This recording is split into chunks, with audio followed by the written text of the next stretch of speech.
cataracte glacée.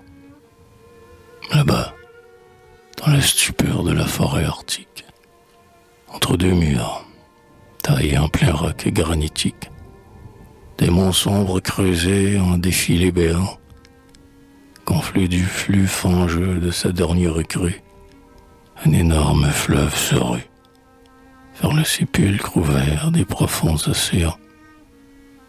Il semble qu'un déluge est en marche, et l'armée, innombrable des flots roule, comme lamée, d'un étincellement d'écailles et de nuit.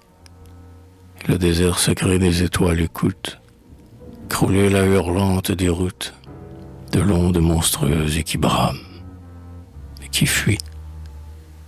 Elle passe, affouillant sa haute séculaire, usant en vain des filles son obscure colère, déracinant les troncs échevelés, que mord les puissances obstinées tristes de sa haine, sous l'indifférence sereine de cet astre muet tournante au fond du nord.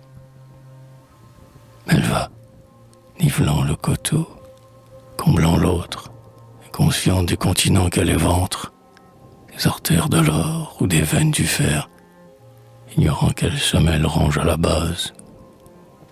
Sous son propre poids qui l'écrase, on croirait l'agonie informe d'une mer. L'énorme fleuve court à l'abîme où l'emporte, en destruisant remous noyé dans l'ombre morte, la fatalité de l'aveugle pesanteur, où la masse des eaux oscillantes surplombe un instant le mur de sa tombe et plonge d'un bond au gouffre dévorateur. Mais voici qu'aux solitudes que l'ours éclaire se lève le vent pur de la plante polaire. Il vient, il tourbillonne, il siffle par endroits, et saisit, troupeau là de vagues fugitives, le chaos des houles rétives, sous les mille réseaux invisibles de froid. Et l'âpre cataracte aux formidables nappes, sous ces glaçons rugueux reflétant dans leurs grappes l'impassibilité flamboyante du ciel, rébellion tonnante aux vapeurs de vertige, se tait et, d'un seul bloc, se fige dans l'immobile paix du silence et du gel.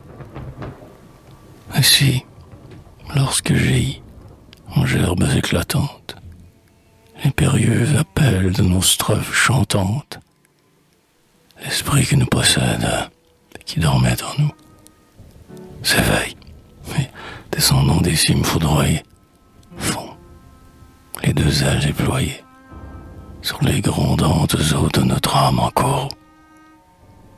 Et ce qui, sous nos fronts, reste encore invincible, stérile désespoir aux révoltes impossibles, l'élément tumulte ou l'orage irrité s'apaise au souffle pur du verbe, et la pensée se fixe pour jamais glacer en son inaltérable attitude.